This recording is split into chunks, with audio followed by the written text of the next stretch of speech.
लोकसभा चुनाव 2024 में महज चंद दिन बाकी रह गए हैं। बीजेपी हो या फिर कांग्रेस समेत सभी पार्टियां चुनावी तैयारियों में जुटी हैं। पीएम मोदी पहले ही नारा दे चुके हैं कि अब की बार 400 पार।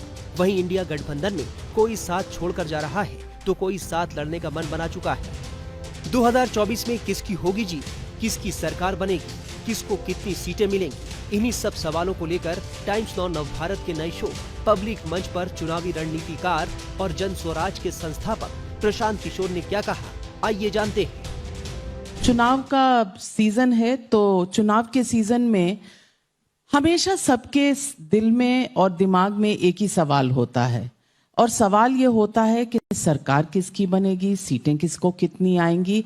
और ये खेल तो नहीं कहूंगी पर ये कैसे होता है, बिहाइंड द सीन्स क्या होता है, ये आपने बहुत करीब से देखा है। तो सबसे पहले तो पूछना चाहूंगी आपसे, अब की बार 400 पार एक तरफ का नारा है, दूसरी तरफ है जाति जनगणना।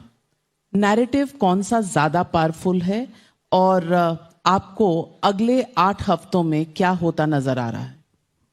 नहीं, अगले 8 हफ्तों में क्या होगा इसका अनुमान लगा पाना तो मुश्किल है।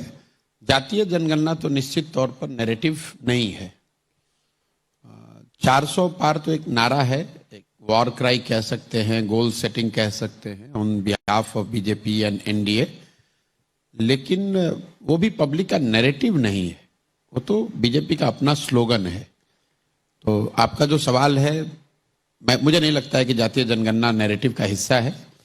नैरेटिव नरेंद्र मोदी हैं, नरेंद्र मोदी की कार्यशैली है, उनके सरकार ने जो अचीव किया या अचीव नहीं किया वो है, उनकी अपनी विचारधारा है, उनके काम करने का तरीका है, वो आगे क्या कर सकते हैं उस पर जनता का अपना असेसमेंट जजमेंट है। चुनाव उसके इर्द गिर्द होगा। इंडिया गठबंधन को लेकर प्रशांत किशोर ने कहा कि मोदी का मुकाबला करने के लिए इन्हें पहले से तैयारी शुरू करनी चाहिए थी, लेकिन अब बहुत देर हो चुकी है। उन्होंने सही समय पर इसको बनाया नहीं, और जब बनाया उसके बाद जिस सिंसियरिटी से उस आइडिया पर, उस नैरेटिव पर काम होना चाहिए था वो काम हुआ नहीं। इन्होंने बनाया जून 2023 में। कई लोग हम लोग सुनते हैं पब्लिक डोमेन में कि मोदी जी ने राम मंदिर का जो ये समारोह था एकदम टाइम्ड टू परफेक्शन की जनवरी में किया ताकि चुनाव में उसका लाभ उठा सके। मान लीजिए कि इस बात को एक बार को सही मान ले कि चुनाव के लाभ के नजरिए से ही पूरा मंदिर का काम किया गया, लेकिन ये वो कर इसलिए पाए कि 3 साल या 4 साल पहले उन्होंने ये सोचा होगा कि मंदिर का निर्माण इस गति से कराओ कि वो जनवरी 2024 में हम इसको कर पाए। मतलब वो 3 साल 4 साल पहले से अपनी 24 की तैयारी कर रहे हैं। तो अगर आप उनसे लड़ रहे हैं, विरोधी, राजनीतिक विरोधी है, तो आपको भी सोच के रहना है कि भैया मंदिर वाला मुद्दा आएगा 24 से पहले, भाजपा मोदी जी उसको बनाने की कोशिश करेंगे। तो इनको भी तो तैयारी 3 साल पहले से सोच के करनी चाहिए थी। ये 3 साल बैठे रहे। अब चुनाव के 6 महीने पहले उठ के इंडिया अलायंस बनाया। अब अलायंस बनाने के बाद भी उनका आप वर्किंग आवर देखिए। इंडिया अलायंस की जो 4 बैठकें हुई हैं जून से लेकर अभी हम लोग बैठे हुए फरवरी एंड में, कुल 4 इनकी बैठक हुई। वर्किंग आवर आप मिलाकर अगर देखेंगे, अगर 2-2 दिन भी है तो 10 दिन, 7-8 दिन का टोटल काम हुआ है। राहुल गांधी और उनकी भारत जोड़ो न्याय यात्रा को लेकर भी प्रशांत किशोर ने बेबाक राय रखी। सुनिए उन्होंने क्या कहा। आपके एक और साथी हैं जो एक और पद यात्रा कर रहे हैं, पद यात्रा तो नहीं पर भारत जोड़ो न्याय यात्रा कर रहे हैं, और वो आजकल कुछ एंग्री यंग मैन की भूमिका में नजर आ रहे हैं। राहुल गांधी की बात कर रही हूँ।